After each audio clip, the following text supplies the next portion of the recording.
After the guest workers of the 1960s, today there's a new generation of immigrants. Greece was in the front line over the past few years due to an economic crisis that left millions unemployed. Many of them, young and well-educated, left the country to look for a job further north. We're in Sweden, where we met some of the thousands of Greeks who came here to find their own lost paradise.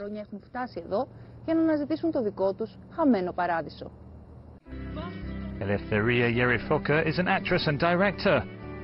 Unable to find work, she left Greece 3 years ago for Gothenburg, Sweden. Back home, she used to work 3 jobs and wasn't always paid on time. Now, 3 years later, she speaks fluent Swedish and is directing her own play. A lot of times I was going to the theatre on the tram and I was crying because I wondered how I was going to get through this. How am I going to come through? The burden and the stress of being an immigrant was just far too great to bear.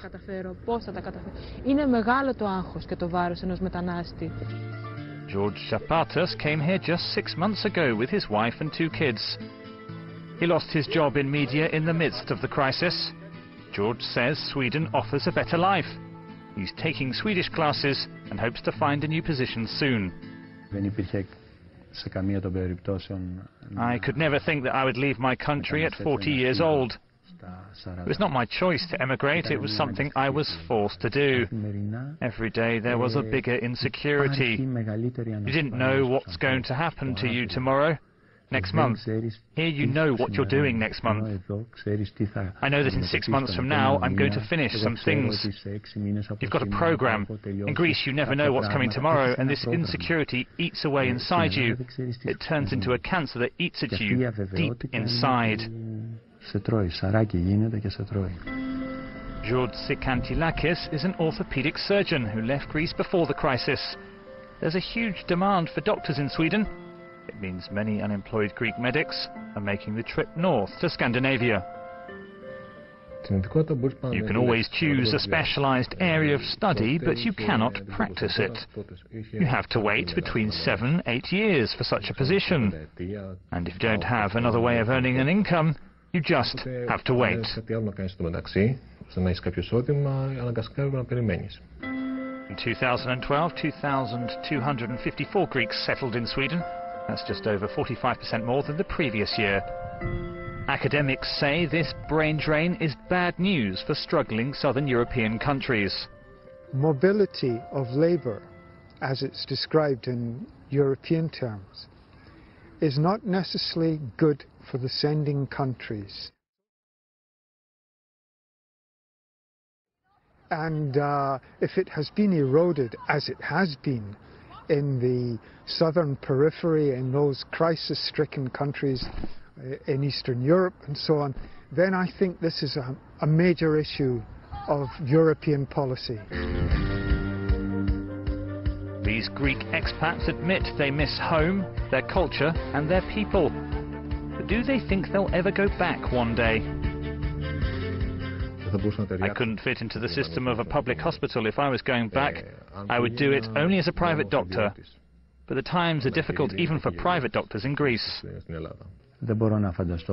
I cannot imagine how one country can sink so low all of the time. And before the elections, suddenly there's money. We go back to the markets when we're up to our neck in debt.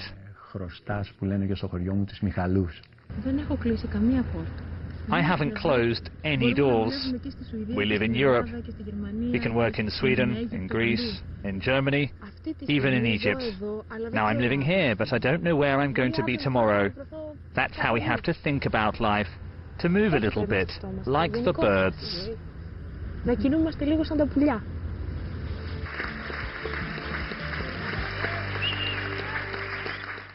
As we've already seen in Sweden, most of these highly skilled multilingual professionals are not migrating anymore by choice, but out of necessity. To discuss the consequences of this brain drain phenomenon, let's cross to Athens and the Professor of European Politics and Economy at the Athens University of Economics and Business, Mr. George Pagoulatos. Mr. Pagoulatos, thank you for joining us. Thank you. This is a very difficult period for Greece, struggling to recover and return to growth. So could we say that the flight of the most talented young minds undermines those efforts? The problem is that if the best and the brightest leave, especially if they do not intend to come back in a short while, the economies in the South that need to make a great shift, a transition to a sustainable growth model based on high value-added, high productivity activities, if they're losing the best and the brightest, then the transition to this growth model will be very difficult. They might get stuck into low growth, low value-added activities that will prolong the unemployment, stagnation, and thus lock the economies in the South in a vicious circle.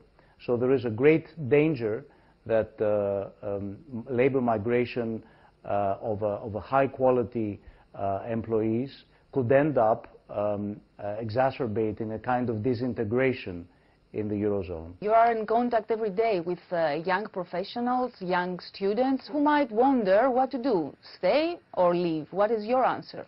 Well, I cannot advise students who are ambitious and need to find a job. I cannot advise them to stay if they are unable to get a job in Greece. I think the best scenario would be for those who are able to leave temporarily, to improve their human capital and to come back and contribute to the growth prospect.